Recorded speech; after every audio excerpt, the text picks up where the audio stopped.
Bismillahirrahmanirrahim. Kita mulai.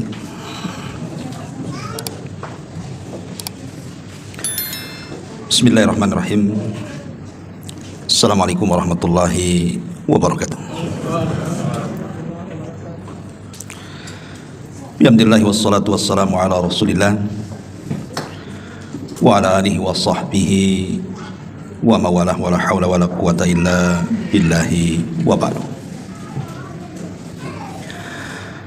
Alhamdulillah, segala puja dan puji hanya milik Allah Subhanahu wa ta'ala. Salawat dan juga salam kita hadiahkan kepada Rasul kita Nabi besar Muhammad sallallahu alaihi wa ala alihi wasallam. Pembahasan di siang ini sebagaimana yang diminta, kita akan membahas tentang seputar lika-liku kehidupan alam barzakh. Sesuatu yang harus dipahami dan diyakini adalah kullu nafsin dha'iqatul maut. Setiap jiwa itu pasti mengalami dan disentuh dengan kematian, siapapun dia. Tidak orang baiknya, tidak orang jahatnya, tidak para nabi, tidak pula orang-orang sombong. Semua tersentuh dengan kematian. Hatta Namrud sekalipun yang mengatakan di hadapan Ibrahim, ana uhyi wa umit. Kata Namrud, saya bisa menghidupkan dan bisa mematikan. Pertanyaannya, di mana Namrud sekarang? Yang katanya dia bisa menghidupkan dan mematikan, mati juga dia. Artinya tidak ada yang selamat dari kematian. Sehingga Allah Subhanahu wa ta'ala sampai mengatakan, ainama takunu yudrikumul mautu walau kuntum fi burujim musayyadah. Dimanapun kalian berada, kematian itu pasti mengejar kalian, walaupun kalian di balik benteng yang sangat kokoh sekalipun. Artinya tidak ada manusia yang selamat dari kematian. Dan kematian itu satu, yang banyak itu sebabnya. Karena orang mati itu kan sebabnya macam-macam. Ada yang ketabrak mati, ada yang terkena runtuhan mati, ada yang tenggelam mati, ada yang dibunuh mati, ada yang tidak ngapa-ngapain, duduk di kursinya aja dia bisa mati. Jadi yang bermacam-macam itu sebabnya, matinya satu. Lah kematian itu sebenarnya hanya perpindahan alam saja, dari alam dunia menuju alam barzakh. Disitulah ada benteng yang disebut dengan barzakh. Benteng inilah yang menjadikan kehidupan setelah kematian itu menjadi gaib bagi kita. Makanya tidak bisa kita menembus alam barzakh.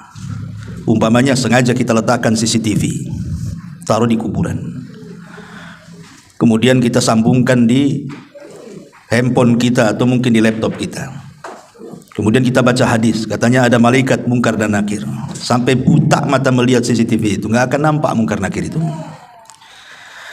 Karena tidak bisa disamakan perkara gaib dengan perkara nyata. Perkara gaib itu cukup diimani, bukan diteliti. Karena tidak bisa meneliti perkara gaib, bagaimana caranya? Pandangan kita saja terbatas, sampai di mana kita memandang, apalagi perkara gaib. Maka kenapa di antara ciri orang yang beriman di permulaan surah Al-Baqarah itu, alladzina yu'minuna bil ghaib, orang yang beriman betul dengan adanya yang gaib. Tapi yang ingin kita bahas di siang ini adalah apakah orang-orang yang sudah meninggal itu. Ada beberapa poin. Pertama, apakah orang-orang yang meninggal itu merindukan kita? Jadi kalau kita datang ziarah kubur, apakah mereka rindu dengan kita? Yang kedua, apakah mereka bisa mendengar apa yang kita ucapkan di atas kuburan itu?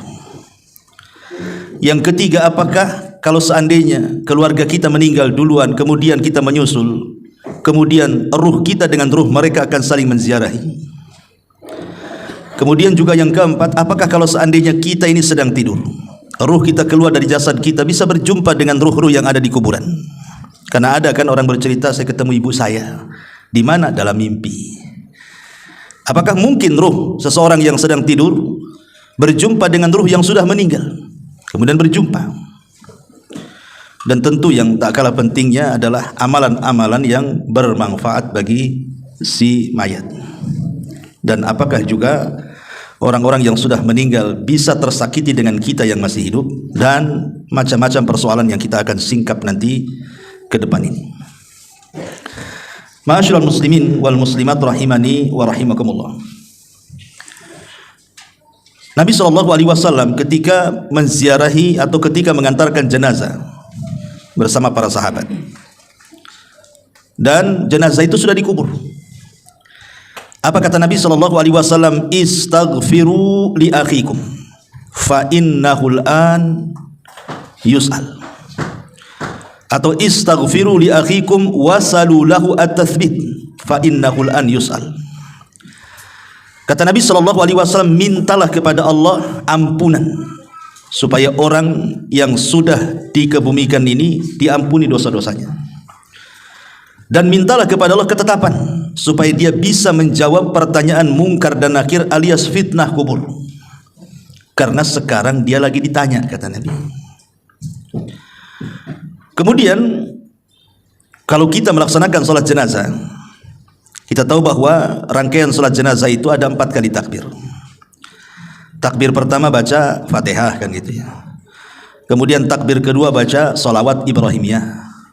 Kemudian takbir yang ketiga membaca doa yang diajarkan Nabi.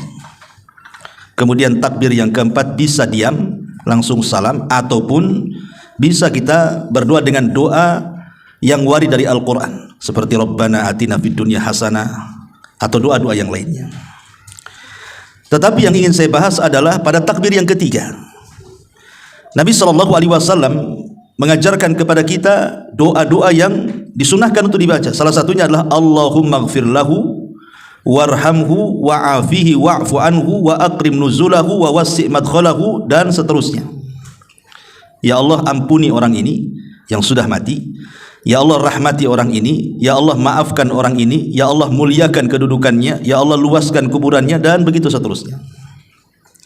Dari 2 riwayat ini bisa kita simpulkan bahwa kewajiban kita apabila sedang mengantarkan jenazah dan jenazah itu sudah dikubur, maka ada 3 doa yang dianjurkan seorang muslim dibaca sebelum pulang dari kuburan. Kalau memang kita tidak sempat ikut memegang cangkul memasukkan tanah ke liang lahatnya, maka cukup sebelum pergi ambil 3 kepal tanah, kemudian letakkan di kuburannya, minta 3 perkara. Pertama, mintakan ampun kepada Allah. Dan ini berlaku kepada setiap yang ziarah kubur, tidak mesti yang mengantarkan jenazah saja. Pamannya kita ziarah kubur kapan saja. Bagi laki-laki kan sunnah, ziarah kubur itu kapan saja. Tapi bagi perempuan tidak disunnahkan kecuali sekali-kali. Karena Rasulullah SAW melaknat wanita-wanita yang sering ziarah kubur. Tapi kalau sekali-kali boleh. Imam yang mengantarkan jenazah atau yang berziarah kubur, jangan lepaskan 3 doa ini. Pertama, minta ampun kepada Allah agar orang yang dikubur itu diampuni dosa-dosanya. Berdasarkan hadis istaghfiru li akhikum, mintakan doa ampunan untuk saudaramu. Yang kedua, minta kepada Allah Subhanahu wa taala agar orang yang dikubur itu ditetapkan jawabannya. Karena ada hadis yang panjang sekali dari hadis Bara bin Azib radhiyallahu anhu. Ketika Nabi SAW menunggu liang lahat selesai digali, Rasul bercerita di hadapan para sahabat tentang kematian seorang mukmin. Bagaimana ruhnya ketika dicabut dari jasadnya. Nah, salah satu lafaz dari hadis itu, ketika ruh itu sudah diangkat ke langit dengan catatan amalannya, Allah katakan kembalikan ruh ke dalam jasadnya, tapi angkatlah catatannya ke tempat yang paling tinggi di Iliyin, di sorga. Maka ruh itu dihantar dengan lembut, dimasukkan lagi ke dalam jasad. Ingat bahwa jasad dalam kubur itu mengikut ruh. Tapi kalau di dunia terbalik, ruh yang ikut jasad. Karena jasad dulu diciptakan di dunia itu. Baru ditiupkan ruh itu setelah jasad berusia 4 bulan kan, baru ditiupkan ruh. Berarti kalau kita hidup di dunia, yang asal itu jasad dulu, baru ruh yang ikut, karena jasad itu diciptakan. Tapi kalau sudah meninggal terbalik, jasad ini bisa jadi tanah, bisa hancur jadi tanah, dimakan cacing tanah, tapi ruh tidak akan hancur. Berarti bukan ruh yang ikut jasad, tapi jasad yang ikut ruh. Makanya kemudian jasad itu akan ikut ruh. Dan disitulah Munkar Nakir bertanya, man rabbuk, siapa Rabb? Wa ma nabiyuk, siapa nabimu? Wa ma dinuk, apa agamamu? Artinya 3 soalan ini akan ditanyakan. Jawabannya bukan apa yang kita hafal di dunia. Kalau anda sekarang saya tanya, siapa Tuhanmu? Pasti dengan lantang Allah, Ustaz. Siapa nabimu? Dengan lantang Muhammad, Ustaz. Apa agamamu? Ya Islam lah. Masa Katolik kan gitu? Pasti lantang kita. Tapi apakah kemudian setelah kita dikubur kita sanggup menjawab? Belum tentu. Karena jawaban-jawaban itu ditentukan dengan amalan dia. Apakah dia sudah mengamalkan perintah larangan Allah, mencintai Nabi, betul-betul mempelajari Islam kan itu. Makanya di sini dihajatkan bantuan dari kita yang masih hidup. Berdoa kepada Allah agar dia bisa ditetapkan jawabannya. Karena penetapan jawaban itulah yang Allah katakan, yusabbitullahu alladhina amanu bil qauli tsabit. Allah akan tetapkan jawaban orang-orang yang beriman dengan jawaban yang mantap. Itulah yang menjadikan selamat orang itu dari azab kubur. Karena Utsman ibn Affan kalau diingatkan dengan kuburan menangis. Tapi kalau diingatkan dengan neraka santai saja dia. Padahal neraka lebih dahsyat dibandingkan azab kubur kan. Ketika ditanya, wa mayubkika ya Utsman, apa yang membuat anda menangis wahai Utsman? Maka Utsman mengatakan, wailakum, celaka kalian. Kuburan ini bisa saja dia raudhatun min riyadil jannah au hufratun min hufarin nar. Ingat, kuburan ini bisa jadi taman menuju taman-taman sorga, atau boleh jadi menjadi lubang menuju ke lubang neraka. Artinya menentukan selamat di akhirat, keselamatan di kuburan. Kalau selamat di kuburan, insya Allah kesananya mudah. Kalau tidak selamat di kuburan, maka dipastikan kesananya lebih sulit lagi. Makanya sebab itulah kita dianjurkan minta kepada Allah agar orang yang dikubur itu dimantapkan jawabannya. Ini yang kedua. Kemudian yang ketiga, berdasarkan doa dalam salat jenazah tadi, minta kepada Allah agar Allah merahmati. Minta kepada Allah satu, agar dosanya diampuni. Minta kepada Allah yang kedua, agar dia dimantapkan jawabannya. Minta kepada Allah yang ketiga, agar Allah memberikan kasih sayangnya. Sehingga dengan kasih sayang Allah itulah Allah akan mengampuni dosanya dan Allah akan memantapkan jawabannya. 3 soalan ini. Kapanpun antum ziarah kubur, minta 3 soalan ini, 3 doa ini. Ya. Datang ke kuburan, kemudian ucapkan salam, kemudian mendekat kuburan, dan jangan bakhil, jangan datang ke kuburan itu mendoakan orang yang dikubur itu saja. Pamannya kita menziarahi orang tua kita yang sudah meninggal. Jangan difokuskan kepada orang tua kita saja, tapi doakan juga orang-orang Islam yang dikubur di sekitarnya. Makanya ada doa yang diajarkan Al-Quran, Rabbana ighfir lana wa li ikhwanina alladhina sabaquna bil iman. Ya Allah, ampuni akan dosa-dosa saudara-saudara kami yang sudah mendahului kami dengan keimanan. Apa manfaatnya? Kenapa kita tidak fokus saja mendoakan orang tua kita? Kan memang tujuan kita kan menziarah orang tua kita. Kenapa pula yang lainnya kita doakan? Sebab kalau kita mendoakan orang muslim yang dikubur, umpamanya orang muslim ini mungkin ada 1000 kuburan di kuburan kaum muslimin di situ. Berarti kita akan mendapatkan pahala 1000 orang yang kita doakan. Itu kalau di kuburan itu ada 1000 kuburan tuh. Kalau 2000 kuburan, berapa banyak kita akan dapat? Kalau seandainya kemudian kita mendoakan bukan hanya kepada yang sudah meninggal, yang hidup pun kita doakan. Allahumma ighfir li hayyina wa mayyitina, atau Allahumma ighfir lil muslimina wal muslimat wal mu'minina wal mu'minat al ahya'i minhum wal amwat, umpamanya. Ya Allah, ampunilah dosa-dosa orang mukmin laki-laki, orang mukmin perempuan yang hidup dan yang mati. Yang hidup berapa? Siapa yang bisa ngitung yang hidup? Satu kota Batam aja kita tidak tahu berapa jumlahnya. Satu Kepri lagi, satu dunia lagi. Berarti kita dapat pahala itu sebanyak jumlah orang Islam yang kita doakan yang hidup, loh, yang mati. Berapa jumlah yang mati? Itu manfaatnya kita mendoakan orang-orang yang beriman di sekitarnya itu. supaya kita dapat pahala juga. Itu masalahnya. Masuk bakhil orang tuanya kiri kanan, ngapain saya doakan katanya. Enggak begitu. Karena orang muslim itu kal jasadil wahid, seperti jasad yang satu, baik ketika hidup ataupun ketika mati, saling mendoakan. Lah di antara adab doa itu adalah mengarah kiblat, bukan ngadap kuburan, bukan ngadap maisan, bukan. Mana arah kiblat? Pemain kuburan sebelah sini, arah kiblatnya ke sana. Jangan ngadap kuburan, ngarahkan ke kiblat. Ya, karena adab doa itu harus mengarah ke kiblat. Walaupun ada khilaf di antara ulama apakah kiblat doa itu ke langit, maknanya kita negakkan ke atas begini, ataukah ke arah kiblat yang dimaksud Ka'bah. Ini memang jadi khilaf ulama. Tapi menghadap kuburan tidak boleh, karena kuburan bukan kiblat. Ya, kiblat itu ke Mekah atau ke langit, gitu ya. Baru di situ kita meminta kepada Allah Azza wa Jalla, ya Allah, kalau memang dia orang tua kita, kita katakan, ya Allah, ampuni kedua orang tua saya. Ya Allah, tetapkan jawaban kedua orang tua saya. Ya Allah, berikan rahmat kepada orang tua saya. Dah selesai. Habis itu kita doakan saudara-saudara kita. Ya Allah, ampuni saya, orang tua saya, dan orang-orang Islam dimanapun, baik yang hidup ataupun yang mati di sini atau di mana saja di dunia ini. Itu berapa banyak kita ini pulang dari kuburan dapat pahala. Ini adab yang pertama, ya, bahwa kita disuruh untuk mendoakan mereka. Yang kedua, apakah orang-orang itu merindukan kita? Pemain kita ziarah kubur kepada kedua orang tua kita. Apakah kedua orang tua kita itu rindu dengan kita? Senang kalau melihat kita di situ? Ini terjadi silang pendapat di antara ulama kontemporer atau ulama mutakaddimun. Kalau saya mendengar fatwa daripada Syekh Shalih Fauzan, saya lihat di YouTube, ketika ditanya apakah orang yang datang ziarah kubur, ketika datang kita ke kuburan itu, orang-orang yang dikubur itu senang dengan kedatangan anaknya ketika menziarahi orang tuanya, maka kata beliau, iya, senang mereka dengan kedatangan kita. Tetapi senang di sini bukan menatap wajah kita, oh nampak sehat anaknya, alhamdulillah, bukan itu maksudnya. Yang dimaksud senang itu karena mereka menanti doa-doa kita. Jadi mereka itu menanti doa-doa kita, bukan karena ziarah kuburnya. Karena ziarah kubur itu manfaatnya bukan kepada orang yang mati, tapi ziarah kubur itu manfaatnya kepada orang yang hidup. Pada kita ini, kalau antum ziarah kubur, ibu bapak ziarah kubur itu manfaatnya untuk kita.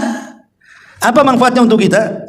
Nabi SAW bersabda, kuntu nahaitukum an ziyaratil kubur fazuruha fa innaha tudzakirukumul akhirah. Dulu kata Rasul, aku larang kalian ziarah kubur.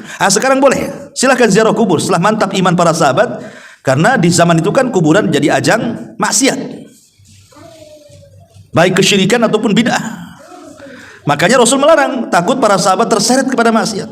Tapi setelah kokoh keimanan para sahabat, Rasul mengatakan fazuruha, sekarang kalian ziarah kubur silahkan. Manfaatnya apa?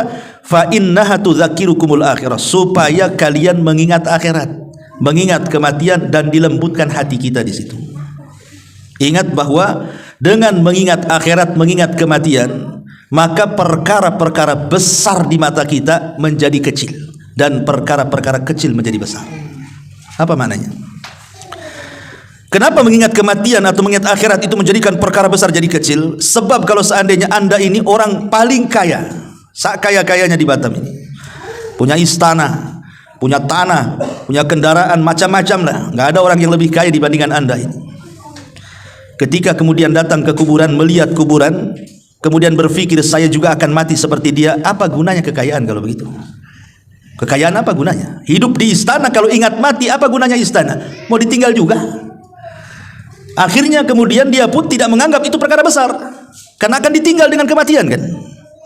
Itulah kenapa mengingat kematian itu mengecilkan yang besar ataupun membesarkan yang kecil. Pamannya dia orang susah, tidak sekaya orang-orang kaya. Dengan mengingat kematian itu perkara kecil jadi besar. Nggak apa-apa, hidup di dunia kan nggak lama, nanti ada kehidupan yang lebih baik, yang lebih hebat, yang lebih megah, itulah sorga. Akhirnya dia tidak memikirkan kemiskinannya. Dari situ muncullah redha dengan pemberian Allah. Ujung-ujungnya ke situ. Dan puncaknya adalah memahami hadis Nabi SAW, man asbaha aminan fi syirbihi mu'afan fi jasadihi walahu qutu yaumihi faka'annama hizat lahu dunya bihadafiriha, kata Rasul. Orang kalau sudah mengingat kematian, walaupun dia susah hidupnya, yang penting ketika bangun di pagi hari aman keluarganya, gak ada yang menyakiti, sehat badannya, gak ada penyakit yang menimpanya, adalah makanan yang dimakan untuk hari itu seolah-olah sudah menggenggam dunia dengan segala isinya.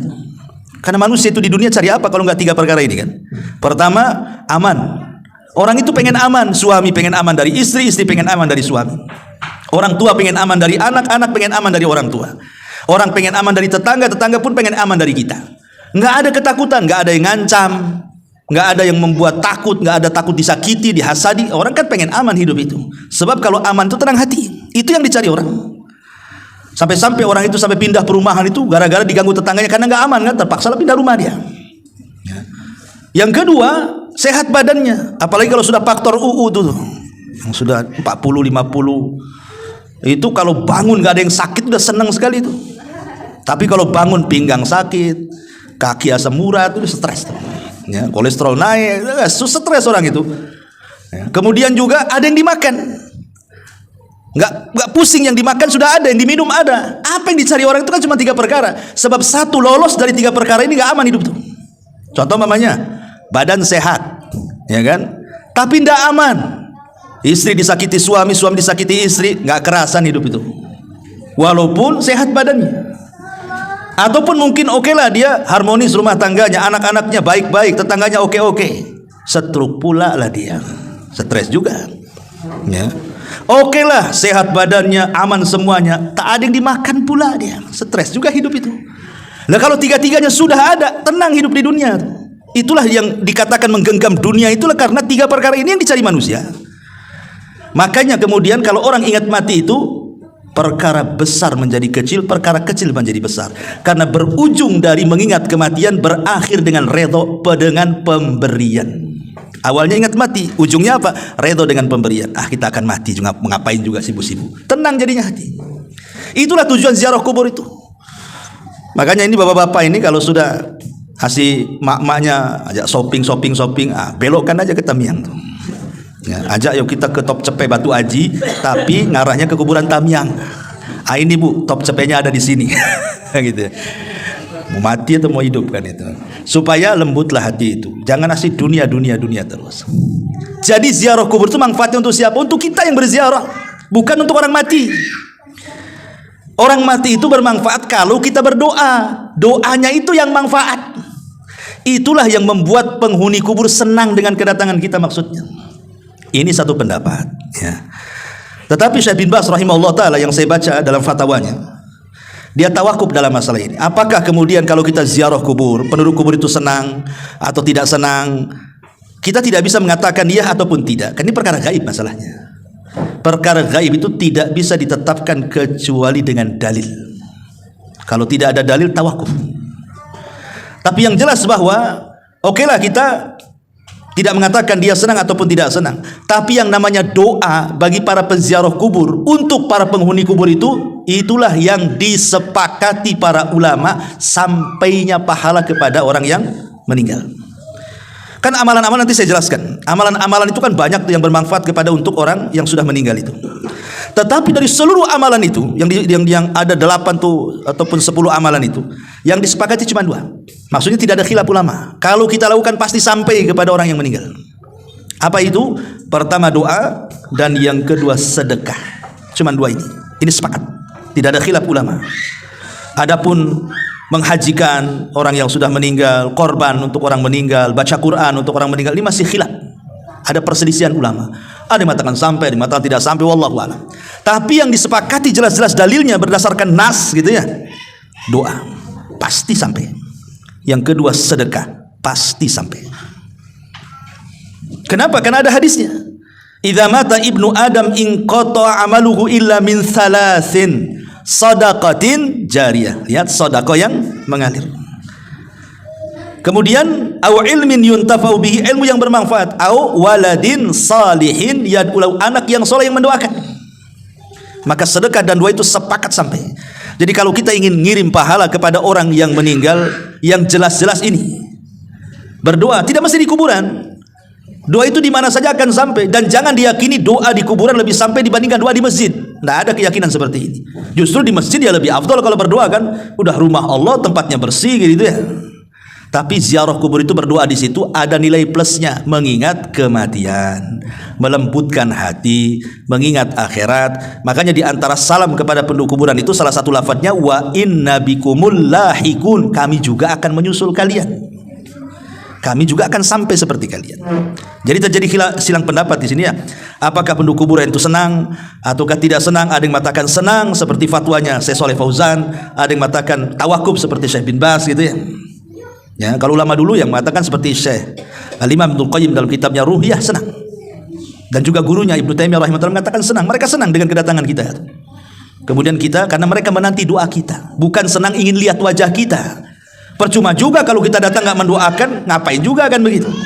Yang mereka minta itu adalah doa-doa kita kepada mereka. Doa seperti apa? Ya 3 tadi doanya yang didoakan itu. Mintakan ampunan, mintakan ketetapan, mintakan rahmat. Itu 3 doa, habis sudah selesai itu. Itu yang kita minta kepada Allah Azza wa Jalla. Doa panjang, intinya cuma 3. Minta ampun, minta rahmat, minta ketetapan. Ya. Taib ma'asyiral muslimin wal muslimat rahimani wa rahimakumullah.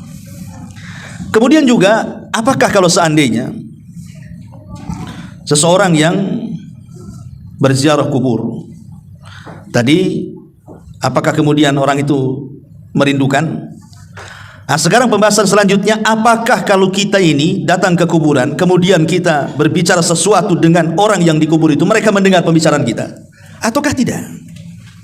Ini juga menjadi polemik para ulama. Apakah si mayat itu mendengar orang yang hidup, ataukah tidak mendengar orang yang hidup? Taib. Pertama, bahwa sebagian ulama mengatakan mereka mendengar. Seperti Imam Ibnu Qayyim rahimahullah ta'ala mengatakan mendengar dalam kitab Ruh. Alasannya satu, karena ada hadis Nabi SAW terdapat dalam Sahih Bukhari Muslim. Nabi SAW mengatakan tentang orang yang sudah meninggal. Apa kata Rasulullah? Innahu la yasma'u safqa ni'alihim idan saraf. Jadi orang-orang yang dikubur itu mendengar suara langkah terompah kita itu, suara sandal kita itu mereka dengar. Sampai kemudian sayup-sayup kita keluar dari kuburan baru hilang, baru mereka tidak mendengar lagi. Jadi ada nas bahwa mereka mendengar suara terompah. Berarti kan mendengar mereka. Ini satu riwayat. Riwayat yang kedua, ketika terjadi perang Badar, banyak tokoh-tokoh musyrik itu dibantai oleh kaum muslimin. Seperti Abu Jahal atau Amr ibn Hisham, kemudian Umayyah ibn Khalaf, kemudian Syaibah, kemudian Al-Walid, banyak tokoh-tokoh Quraisy itu yang meninggal di perang Badar. Lah ketika kemudian bangkai-bangkai tokoh-tokoh musyrik ini akhirnya diletakkan di sebuah lubang, sebuah sumur, dilempar ke dalam lubang. Tiba-tiba kemudian Nabi SAW mendekati lubang Badar itu, yang di situ bangkai-bangkainya orang-orang tokoh-tokoh musyrik sekelas Abu Jahal, Umayyah dan CS dan yang lainnya itu. Tiba-tiba Nabi SAW ngomong pula di sumur itu. Apa kata Nabi SAW? Dia mengatakan, disebutkan satu-satu tuh, ya Aba Jahl ibn Hisham, ya Umayyah ibn Khalaf.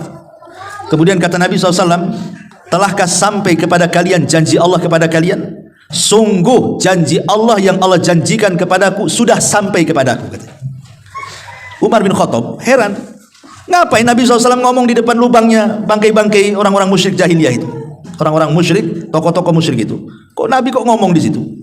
Jadi Umar bin Khattab radhiyallahu mengatakan, ya Rasul, innahum jusas, mereka bangkai-bangkai, kenapa kau ajak ngomong, katanya. Apa kata Nabi SAW? Di hadapan Umar bin Khattab, walladhi nafsi biyadi, ma anta bi asma lima aqulu minhum, walakinnahum la yaqdiruna an yujibu. Hai Umar, engkau tidak lebih mendengar daripada aku tentang mereka. Aku ngomong itu mereka dengar, tapi mereka tak bisa jawab, katanya. Artinya kan mereka dengar di sini. Karena Rasul ngajak ngobrol di situ. Ya, makanya Umar mengatakan, kok bangkai kau diajak bicara, katanya. Maka Rasul tidak, kau tidak lebih dengar daripada aku, kata Rasul. Demi zat yang jiwaku berada di tangannya, engkau tidak lebih mendengar daripada aku, kata Rasul. Tapi mereka tidak sanggup jawab saja. Kemudian juga dalil yang ketiga, kita disuruh mengucapkan salam. Kata Nabi SAW, qulu assalamu alaikum dara qaumi mu'minin wa inna insyaallahu bikum lahiqun. Ucapkan kalau kalian masuk kuburan, keselamatan bagi kalian wahai penduduk kubur dari kalangan orang-orang yang beriman, dan insyaallah kami pun akan menyusul kalian. Mengucapkan salam berarti harus dijawab tuh. Berarti kalau kita mengucapkan salam berarti mereka mendengar salam kita. Dan ada beberapa dalil yang menunjukkan bahwa mereka mendengar.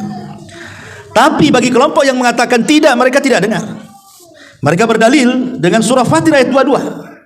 Allah Subhanahu wa taala mengatakan, "Wa ma anta bimusmi'in man fil kubur." Hei Muhammad, engkau tidak bisa memperdengarkan orang-orang yang di kuburan itu. Ini Quran mengatakan engkau tidak bisa memperdengarkan orang-orang yang di kuburan, surah Fatir 22 itu. Dan Allah juga mengatakan, "Innaka la tusmi'ul maut." Engkau tidak bisa memperdengarkan orang yang sudah mati. Ini dua nas Quran ini menunjukkan bahwa orang yang dikubur tidak mendengar apa yang ada di atas kubur karena mereka sedang sibuk. Orang yang dikubur loh sedang sibuk. Kalau mereka orang kafir sibuk diazab, mana bisa dia ngerekan kita yang ada di kubur? Dia sedang diazab. Ya. Kalau dia mendapatkan nikmat kubur, dia sedang bersenang-senang dengan nikmatnya. Lebih nikmat di kuburan daripada senikmat-nikmatnya orang nikmat di dunia. Ngapain pula direkan orang di atas kuburan? Artinya di sini ada kelompok yang mengatakan mendengar, ada kelompok yang mengatakan tidak mendengar. Wallahu a'lam. Kita tidak bisa mengatakan mendengar, kita tidak bisa mengatakan tidak mendengar, tetapi yang jelas bahwa kita tetapkan yang berdasarkan nas saja. Mereka mendengar, tetapi yang berdasarkan dalil. Maksudnya begini, yang berdasarkan dalil itu. Contoh seperti tadi, mereka mendengar suara sandal. Ini konteksnya apa? Konteks hadis bahwa orang-orang yang dikubur itu mendengar suara sandal, ini bicara soal ketika kita mengantarkan jenazah. Apabila kita mendengarkan jenazah, kemudian jenazah itu dikubur, kemudian kita pulang, mereka masih mendengar suara sandal kita. Apakah setelah kemudian kita pulang kemudian ziarah kubur dengar lagi suara sandal? Ya enggak juga kan begitu. Artinya konteksnya hanya ketika menguburkan saja mereka dengar. Apakah mereka mendengar seterusnya? Itu Allahu a'lam. Ya. Ataupun ketika kita mengantarkan jenazah dari rumah menuju kuburan. Kalau dia orang yang beriman, maka dia mengatakan kepada orang pengantar-pengantar itu, mengatakan apa? Segerakan aku, segerakan aku. Qaddimuni, qaddimuni. Nah, kan? Karena dia mendengar suara orang yang mengantarkan dia ke kuburan kan. Tapi kalau dia orang jahat, dia mengatakan, wailakum aina tadhabun. Celaka, kau mau pergi kemana aku ini katanya. Mau dibawa kemana aku ini katanya. Dia mendengar. Ya. Nah, itulah yang dinaskan. Jadi maksudnya di sini, apakah mereka mendengar seterusnya ataukah mendengar sesuai dengan nas? Menurut Syekh Utsman Khamis yang saya dengar di YouTube, bahwa kalau melihat dalil yang mereka mendengar secara nas saja, tidak seterusnya mendengar. Ya, walaupun kita tidak menafikan ada yang berpendapat mendengar terus. Kalau kita datang dan kita bicara mereka tahu. Ada yang mengatakan sama sekali tidak mendengar. Intinya ini menjadi ranah khilaf ulama. Ya, tapi yang selamat adalah kita tidak mengatakan mendengar, ya kita juga tidak mengatakan tidak mendengar. Kita ikut dalil saja. Wallahu a'lam. Ini perkara yang kedua. Yang ketiga, apakah orang yang tidur kemudian bangun cerita dia, saya tadi mimpi ketemu ibu saya. Kan ada yang gitu tuh ya. Ketemu ayah saya, ngajak ke pasar beli soto namanya kan. Tapi dalam mimpi. Mungkin gak ruh itu, ruh kita yang sedang tidur berjumpa dengan ruh yang sudah meninggal itu? Mungkin gak gitu pertanyaannya di sini? Maka dijelaskan oleh para ulama, lam yathbut fi hadza syai'un. Ini saya menukilkan perkataan Syekh bin Baz ya. Memang tidak ada dalil sama sekali tentang hal ini, bahwa ruh orang yang tidur bisa berjumpa dengan ruh orang yang sudah meninggal. Tetapi kata Syekh bin Baz, innama dzakara ba'du ahli ilmi annal arwaha fin naumi qad taltaqiya bi arwahil amwat. Tapi kata Syekh bin Baz secara dalil memang tidak ada. Saya belum mendapatkannya kata beliau. Tetapi ternukilkan dari kalangan ahli ilmi, maksudnya kalangan ulama, bahwa ruh-ruhnya orang yang tidur itu bisa berjumpa dengan ruh-ruhnya orang yang sudah meninggal. Wa hadza qad yaqau fi ba'dil ahyan, dan ini kata beliau terkadang bisa terjadi pada tempo-tempo tertentu. Ma yadullu alaihi, apa yang menunjukkan kepada peristiwa itu. Fa inna ruha indallah, karena ruh itu di sisi Allah. Faruhul mu'min fil jannati wa ruhul kafir tu'adzab, karena ruhnya orang mukmin di surga dan ruhnya orang kafir sedang diadab. Lakin qad arsala hadhihi ruh ilal badan lis salami ala man yusallim ala al kubur. Tetapi Ruh ini terkadang dimasukkan lagi ke dalam jasad hanya untuk menjawab salam orang yang sedang berziarah kubur. Jadi kan ruhnya seorang mukmin kan di surga tuh. Tapi kalau ada orang yang ziarah kubur kemudian mengucapkan salam, ruh itu akan dikembalikan ke dalam jasad hanya untuk menjawab salam kemudian balik lagi ke surga, gitu maksudnya. Ada yang seperti itu dalil penetapannya. Tapi kalau dalil apakah ruh orang yang sedang tidur berjumpa dengan ruh orang yang mati secara dalil tidak diketemukan. Tetapi ijtihad para ulama. Ya, ada yang mengatakan bisa saja, buktinya banyak cerita yang seperti itu. Banyak bercerita orang-orang yang ketemu dengan ibunya, ketemu dalam mimpi, ketemu dengan bapaknya di dalam mimpi kan. Kadang-kadang ada yang bercerita seperti itu. Sehingga secara kenyataan dalil tidak ada. Itu maksudnya. Ya. Makanya beliau mengatakan lakin laisa fil ahadits as-sahihati fi ma na'lam ma yadullu ala anna hadhil arwah tatalaqa. Tetapi tidak ada hadis-hadis yang sahih sepengetahuan kami, kata beliau, yang menunjukkan bahwa ada ruh bisa berjumpa, maksudnya ruh orang tidur bisa berjumpa dengan ruh orang yang meninggal. Wallahu alam ya. Tapi kalau kita melihat pendapat Imam Ibnul Qayyim yang disebutkan dalam kitab Ruh, dzakara syai'an katsiran fi hadzal ma'na. Beliau menyebutkan panjang lebar tentang masalah seperti ini, dan beliau di antara ulama yang berijtihad memungkinkan ruhnya orang yang tidur berjumpa dengan ruhnya orang yang sudah meninggal. Wallahu a'lam. Ya, ini kalau sesama ruh, yang satu di dunia, satu di kubur. Sekarang yang sama-sama di kubur. Orang tua kita meninggal, kemudian kita meninggal. Apakah ruh kita akan berjumpa, saling berziarahi satu dengan yang lainnya? Ada sebuah hadis. Nabi SAW bersabda, "Idza hudiral mu'minu atatkum fayaquluna ukhruji radiyatan mardiyah anki ila rauhillahi wa raihani wa rabbin ghairi ghadban fatakhruju ka'atiya birihil miski hatta innahu la yunawiluhu ba'duhum ba'dha hatta ya'tuna bihi babas sama fayaqulun ma atyaba hadhihi rih allati ja'atkum minal ardi fayatuna bihi arwahal mu'minin falahum ashaddu farahan bihi min ahadikum bighaibihi yaqdamu alaihi fayas'alunahu madza fa'ala fulan fayaquluna da'uhu fa innahu kana fi gham. Apabila seorang mukmin telah mendekati ajalnya, para malaikat rahmat datang menemuinya dengan membawa sutra putih. Mereka berkata, keluarkan ruh dengan redha dan diredhai Allah menuju rahmat Allah, baunya harum dan Rabb yang tidak pernah murka. Lalu ia keluar dengan bau misik yang paling harum, sehingga sebagian mereka berebut dengan sebagian yang lainnya, maksudnya para malaikat, untuk mendapatkannya. Kemudian mereka membawa hingga pintu langit. Penduduk langit berkata, alangkah harumnya bau yang kalian bawa ini dari bumi, ini ruhnya siapa? Lalu mereka datang dengannya menemui ruh kaum mukminin. Mulai di sini saidnya nih. Nah, kemudian ruh ini yang baru datang menemui ruhnya kaum mukmin yang sudah meninggal sebelumnya. Mereka kemudian bergembira. Jadi ruh yang sudah meninggal sebelumnya, mereka bergembira dengan kedatangan tamu yang baru. Kemudian salah seorang ruh yang sudah lama meninggal, mereka pun berjumpa. Seolah-olah mereka lama tidak berjumpa, kemudian berjumpa dan mereka merasa senang. Lalu mereka bertanya kepada ruh yang baru datang ini, apa yang telah dilakukan oleh si fulan yang masih hidup itu? Maka ruh-ruh yang lainnya berkata, jangan ganggu dulu, biarkanlah ia, karena dahulu ia terlena dengan kehidupan dunia, dan begitu seterusnya. Artinya di sini mereka saling berjumpa kan? Ya, dalam hadis ini mereka saling berjumpa. Hadis ini memang dikeluarkan Imam Nasai, dan hadis ini disahihkan oleh Syekh Nasiruddin Al-Albani rahimahullah taala. Sehingga yang mensahihkan hadis ini mengatakan bahwa ruh itu saling berjumpa di kuburan. Tapi ada juga yang melemahkan hadis ini masalahnya, sehingga mereka mengatakan tidak saling jumpa. Soal jumpa atau tidak saling jumpa ini perkara gaib lah kan gitu ya.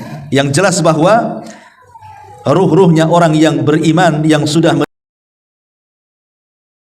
berbiasa. Kalaupun mereka berjumpa itu bagian daripada nikmat kubur kan itu. Tapi ini hanya berlaku kepada ruhnya orang yang beriman. Bagi yang berpendapat bahwa ruh itu akan berjumpa dengan ruh yang lain, maksudnya ruhnya orang yang beriman. Ruhnya orang kafir sedang diazab, macam mana dia akan jumpa? Dia aja nggak bisa keluar dari azab. Mereka sedang diazab dengan azab kubur, mereka sedang di neraka, macam mana mau jumpa kan gitu ya. dengan keluarganya. Maksudnya di sini yang kalaupun kita berpendapat bahwa mereka saling menziarahi seperti pendapat Imam Ibnul Qayyim rahimahullahu taala dalam kitabnya Ruh, maksudnya adalah ruh-ruhnya orang yang beriman. Ruh-ruhnya orang yang beriman. Ya, seperti mamanya bayi yang meninggal. Kemudian orang tuanya menziarahi kuburannya. Ya. Terkadang kan ada orang tua itu kepikiran kan, ketika anaknya meninggal itu kan udah kepikiran macam-macam tuh. Apalagi kalau hujan, cemana anak saya kehujanan katanya. Kalau pas panas, cemana anak saya kepanasan. Macam-macam tuh. Ada orang tua itu apalagi kalau gelap-gelap, cemana anak saya nggak ada listrik pula di kuburan. Gitu. Makanya kadang-kadang ada orang berpikir naruh lilin pula di atas kuburan anaknya itu kan. Percuma saja ngapain naruh lilin itu. Saya pernah lihat ada lilin, lebih parah pula kasih payung pula di situ tuh. Dan itu rata-rata di kuburan anak-anak tuh. Ada lilin, ada payung. Ya mungkin kan orang tua kepikiran, cemana kalau malam gelap taruh lilin, cemana kalau kehujanan kasih payung supaya nggak kehujanan, nggak kepanasan. Nggak ada guna. Ya, lilin dan payung lo nggak ada guna di kuburan itu. Nggak ada hubung kait dengan alam kubur, dengan alam dunia ini. Sebenarnya yang dikhawatirkan itu bukan bayi yang meninggal. Bayi yang meninggal itu langsung dimasukkan ke sorga kan gitu. Karena di antara kelompok-kelompok yang akan terhindar dari fitnah kubur, maksudnya tidak ada pertanyaan malaikat mungkar dan nakir, itu salah satunya bayi-bayi yang meninggal itu. Mereka tidak akan ditanya. Walaupun jumhur ulama mengatakan mereka ditanya, tapi pendapat yang kuat wallahu a'lam mereka tidak ditanya. Karena ada beberapa orang yang tidak akan terkena fitnah kubur. Salah satunya para nabi. Para nabi tidak akan ditanya. Objek pertanyaannya siapa nabimu? Masa nabimu ditanya lagi? Siapa nabimu? Ya saya kan. Kan nggak mungkin juga kan itu ya. Nabi tidak mungkin ditanya karena dia objek pertanyaan. Para siddiqin tidak mungkin ditanya. Para syuhada tidak akan ditanya. Ya, kemudian orang-orang yang ribat, orang-orang yang berada di perbatasan kayak orang Palestina itu kan diribat tuh namanya. Mereka tidak akan ditanya kalau meninggal. Termasuk juga bayi-bayi yang meninggal, termasuk orang gila tidak akan ditanya tuh. Jadi kalau mamanya orang tua sedih akan kematian anaknya, dia bodoh. Harusnya dia memikirkan dirinya sendiri karena si bayinya sudah selamat masuk surga kan itu. Apakah kalau dia mati dia masuk surga kayak anaknya? Harusnya dipikirkan jangan bayinya, dia yang dipikirkan harusnya, gitu maksudnya. Kalau bayi yang meninggal itu udah jelas-jelas dia masuk surga. Bahkan dia akan jadi syafaat bagi orang tuanya. Bahkan kalau orang tuanya beriman, maka bayi itu akan menunggu di pintu surga. Dan dia mengatakan di hadapan Allah ketika Allah mengatakan masuk kau ke dalam surga. Kata bayi ini enggak, saya tidak akan masuk surga sampai saya mau orang tua saya tarik bajunya masuk juga ke surga. Dan itu hadisnya. Artinya kalau orang tua ini dia bisa bersabar, kemudian juga ihtisab, dan dia bisa mengucapkan alhamdulillah, maka akan dibangunkan satu istana di sorga dan Allah beri nama Baitul Hamdi, rumah pujian. Kalau bisa melakukan 3 perkara saat kematian buah hatinya: sabar, mengharap pahala, dan dia bisa bersyukur. Ucapkan innalillah wa inna ilaihi rajiun, Allahumma jurni fi musibati, alhamdulillah ala kulli hal. Ini 3 ucapan. Kalau dia bisa mengucapkan 3 ucapan ini, maka Allah bangunkan satu istana Baitul Hamdi di sorga. Ya, saya ulang, kalau mamanya ada orang tua meninggal bayinya, pertama ucapan apa? Innalillah wa inna ilaihi rajiun. Ini tanda kesabaran. Tanda orang sabar, dia bisa mengucapkan innalillah wa inna ilaihi rajiun. Kemudian yang kedua ihtisab, mengharap pahala, berdoa kepada Allah, Allahumma jurni fi musibati, Allah. Yang ketiga bersyukur, alhamdulillah ala kulli hal. Segala puji dan puja bagi Allah. Pertama, doa kaum muslimin bagi si mayat berdasarkan surah Al-Hasyr, alladzina sabaquna bil iman wala taj'al fi qulubina ghillan lil ladzina amanu rabbana innaka raufur rahim. Dan orang-orang yang datang sesudah mereka, muhajirin dan ansar, mereka berdoa, ya Rabb kami, beri ampunlah kepada kami dan kepada saudara-saudara kami yang telah beriman lebih dahulu dari kami, dan janganlah engkau membiarkan kedengkian dalam hati kami terhadap orang-orang yang beriman. Ya Rabb kami, sesungguhnya engkau maha penyantun lagi maha penyayang. Ini yang pertama, doa, dan ini pasti sampai. Kemudian yang kedua, sedekah. Tadi sudah saya ini yang sepakati, bersedekah. Kemudian yang ketiga, melunasi hutang si mayat. Ini bermanfaat. Karena di zaman Rasul pernah dimintai menyolatkan orang yang punya hutang, Rasul tak mau. Si mayat itu sudah dimandikan, sudah dikafankan, dan tinggal disolatkan. Setelah tinggal disolatkan, seorang sahabat kemudian menyampaikan kepada Rasul, semua sudah siap, silahkan Anda solatkan. Apa kata Rasul? Hal alaihi dainun. Apakah dia punya hutang? Iya, 2 dirham. Dia punya hutang 2 dirham. Kata Rasul, solatkan oleh kalian, saya tidak akan menyolatkannya. Kemudian ada seorang sahabat namanya Abu Qatadah. Min 2 dirham, aku yang bayar, solatkan dia. Kata Rasul, yakin kau bayar? Iya, saya bayar. Akhirnya Rasul menyolatkan. Besoknya ditanya lagi, Abu Qatadah, udah bayar nggak 2 dirham tuh? Rasul, baru kemarin dia mati. Tunggulah katanya. Hari ketiga ketemu lagi, Abu Qatadah, sudah aku bayar 2 dirham tuh. Sudah wahai Rasul. Apa kata Rasul? Al-an barudat kubru. Sekarang kuburannya sudah dingin. Kemarin panas tuh kata. Ya. Jadi utang tuh bawa panas tuh di kuburan. Sekarang sudah dingin kuburannya kata Nabi. Ya. Ini yang ketiga, melunasi utang. Kemudian yang keempat, mengqadha puasa. Kalau si mayat ini punya nazar berpuasa, belum sampai, maka walinya mengqadha puasa. Karena ada hadis mengatakan man mata wa alaihi siyam sama anhu waliyu. Siapa yang mati dalam kondisi dia sedang melaksanakan puasa wajib, maka yang mempuasakanlah walinya. Pamannya dia punya anak 4 atau 5, dibagi-bagi sajalah. Pamannya ayahnya bernazar berpuasa sebulan, baru meninggal, nazarnya belum dilakukan. Ya sudah, sebulan itu bagi 4 saja, berarti seminggu kan, anak 4 itu bagi 4 ya, selesai itulah ya. Nah, kemudian juga yang kelima, di antara yang bekas-bekas amal soleh. Bekas-bekas amal soleh. Maksudnya bekas-bekas amal soleh itu mengajarkan ilmu kepada orang. Pamannya ibu ngajari anak surah Al-Fatihah, ya kan? Akhirnya anak itu bisa dia baca Fatihah karena ibu yang ngajari. Ketika ibu meninggal, anak ini baca Fatihah terus pada setiap sholatnya.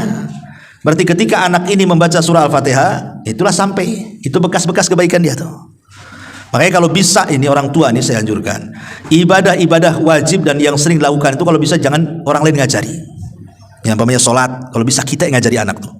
Ngaji, kalau bisa kita yang ngajari. Ya, jangan orang lain suruh ngajari, nanti pahalanya dikasih orang lain jadinya kan. Dia sholat terus karena orang itu yang ngajari, dia dapat pahala. Jadi yang wajib-wajib itu kalau bisa orang tua lah yang ngajari itu. Terutama ngaji lah, minimal surat Al-Fatihah gitu yang memang itu dibaca setiap sholat kan, supaya ngalir terus tuh. Ya, coba bayangkan pahala guru itu, guru TK pemaya kan, itu dia dapat santri 20 semua yang ngajari Fatihah, guru TK, banyak dia pahalanya, udah mati tuh. Kalau seandainya kemudian anak didiknya besar jadi guru, punya murid jadi guru, itu namanya multi level pahala tuh. Sampai itu namanya baqiyatus salihah, namanya bekas-bekas amal soleh itu akan sampai kepada si mayat. Artinya di dalam hadis itu au ilmun yuntafa'u bihi, atau ilmu yang bermanfaat itu. Namanya ya, itu baqiyus salihah itu. Kemudian juga yang bermanfaat adalah menghajikan. Karena ada riwayat seorang anak ingin menghajikan orang tuanya, kata Rasul, hajikan saja. Ya, artinya sampai orang yang menghajikan kepada orang yang meninggal. Adapun tentang qiraatul Quran, bacaan Quran ini menjadi khilaf panjang ulama nih. Apa kalau kita baca Fatihah, baca Al-Baqarah, baca apa kepada orang tua itu sampai atau tidak? Ada yang mengatakan sampai, ada yang mengatakan tidak sampai. Tapi kalau yang dimaksud yang saya dengar dari beberapa ulama itu bukan menghadiahkan bacaan, bukan. Tetapi menghadiahkan pahala setelah kita membaca. Kita baca dulu Qurannya. Setelah kemudian selesai baca Quran, kita mengatakan, ya Allah, kalau tadi bacaan Quran itu Engkau kasih aku pahala, aku kirimlah pahala ini kepada orang yang kucintai, orang tua saya. Itu namanya tawasul dengan amal soleh. Tawasul dengan bacaan Quran. Ya, bukan dengan bacaannya, karena belum tentu dapat pahala kan masalahnya. Apalagi orang-orang yang manggil orang pamannya nih, baca Quran di rumah untuk orang mati. Pertanyaannya, apakah orang yang Anda panggil membaca Quran itu dia dapat pahala atau tidak? Bisa saja nggak dapat pahala, karena tujuan orang yang dipanggil itu jangan-jangan hanya ingin dapat duit saja kan? Saya disuruh ke sana untuk baca Quran, pikiran dia saya digaji di situ. Orang baca Quran digaji nggak dapat pahala, kalau nggak dapat pahala apa yang mau disampaikan? Makanya kemudian kalaupun harus mengirim bacaan Quran itu maksudnya bertawasul dengan bacaan Quran, dengan amalan baik tadi setelah baca Quran. Ya Allah, kalau seandainya ini ada pahalanya, aku kirimkanlah kan itu. Seperti ada seorang ulama namanya Rabi bin Khaitham. Rabi bin Khaitham itu kalau dari rumah ke masjid itu pandangannya selalu melihat ke bawah. Kalau ada paku, ada beling, ada jarum, ada lidi, ada pokoknya kalau ganggu-ganggu orang lah itu, maka dia ambil pakunya, dia ambil belingnya, kemudian disisihkan ke pinggir jalan. Kemudian dia mengatakan, ya Allah, kalau dengan membuang hal-hal yang membahayakan orang berjalan ini ada pahalanya, maka aku kirim kepada orang tuaku. Itu namanya tawasul dengan amal soleh itu. Nah, jadi nggak apa-apa. Pulang dari sini tengok jalan terus, nampak ada paku, turun. Nah, ini kalau bisa mengganggu, ini orang ini bahaya kena paku nih. Ya Allah, kalau ada pahalanya saya kirim kepada orang tua. Jalan lagi nampak ada polisi tidur. Ini bahaya ini. Nah, langsung ambil cangkul. Kan itu. Besoknya lebih tinggi lagi polisi tidurnya. Intinya bahwa boleh seseorang begitu, tapi kalau yang mengirimkan bacaan, nah itulah yang jadi khilaf ulama, apakah sampai atau tidak ya. Wallahu alam, ini pembahasan panjang masalah ini. Bagaimana kalau seandainya orang tua kita meninggal dunia, kita ingin berbuat baik. Berbuat baik kepada orang tua yang sudah meninggal. Kadang-kadang anak ini baru menyesal ketika orang tua sudah meninggal.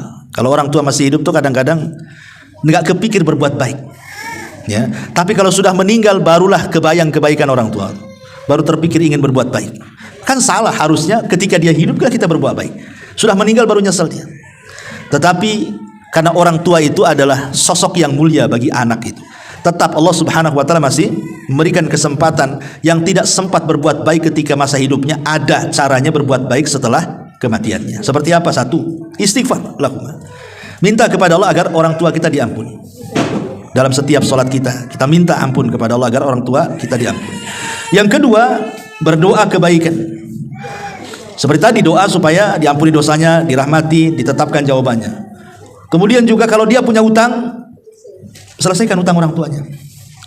Masalah hutang piutang begini ya. Kalau orang tua kita punya hutang, apakah hutang orang tua setelah meninggal itu menjadi kewajiban bagi anak? Ini khilaf ulama. Kalau orang tua itu meninggalkan harta ya, orang tua itu meninggalkan harta banyak, maka wajib anak membayarkan dari harta dia. Wajib, nggak boleh tidak. Tapi kalau orang tua meninggalkan hutang dan dia tidak meninggalkan harta, maka tidak wajib bagi anak membayarkan hutang, kecuali hanya bab tabarruk, hanya ingin berbuat baik. Bisa dipahami ya? Jadi kalau orang tua kita ini meninggal bawa harta banyak, berarti wajib hutangnya dibayarkan dari mana? Dari harta dia, harta warisnya. Sebelum kita ambil hak warisan kita, bayarkan dulu hutangnya. Tapi kalau orang tua kita miskin, hutangnya banyak, apakah kewajiban anak yang dia kaya karena hasil dia, bukan karena warisan orang tuanya, wajib membayarkan? Tidak wajib. Ingat, tidak wajib. Tetapi membayarkan itu masuknya bab tabarru. Bab tabarru itu artinya dalam bentuk berbuat baik kepada orang tua. Karena saya di dunia kurang berbuat baik kepada orang tua saya, sekarang orang tua saya sudah meninggalkan hutang, dah apa-apa pakai uang saya. Tapi kalaupun tidak dibayar dari harta kita, tidak ada masalah, karena bukan kewajiban. Karena kewajiban itu diambil dari harta waris ya. Ini harus dipahami. Kemudian juga yang keempat, qadaa'un nadhar. Kalau memang orang tua punya nadhar, laksanakan. Itu birrul walidain namanya. Atau qadaa'ul kafarah kalau orang tua kita punya kafarah. Termasuk juga bersilaturahim dengan orang-orang yang baik dengan orang tua kita. Orang tua kita punya teman di mana? Dia baik dengan temannya. Ketika orang tua meninggal, baikilah teman orang tua kita semasa hidup. Ya. Maksudnya sambung silaturahim dengan dia. Nah, termasuk kalau orang tua kita suka ngasih-ngasih ya sama temennya, nah, kita kebiasaan orang tua yang baik kita lakukan juga, ngasih-ngasih ya, supaya kebaikan orang tua tidak hilang, kita teruskan. Nah, itu bentuk birrul walidain juga ya, menghormati teman orang tua gitu maksudnya. Termasuk juga berbuat baik kepada orang tua adalah ingat kebaikannya. Oh betul juga kata orang tua, kenapa dulu orang tua saya keras dengan saya, rupanya ini. Nah, ingat dia akhirnya kan dengan kebaikan orang tua. Nah, dengan itu akhirnya hilanglah dendam-dendam anak kepada orang tua. Kalau ingat kebaikannya, hilang tuh dendam itu ya. Karena ada anak yang nggak tahu itu, sampai mati orang tuanya masih dendam, nggak mau ziarah kubur tuh ya. Mau apa sih ziarah kubur, waktu hidup aja malas saya nengok muka dia. Nah itu ada durhaka itu ya. Jadi ini diantara pembahasan yang bisa kita bahas ya. Wallahu alam. Taib, sampai di sini. Kalau ada yang bertanya silakan.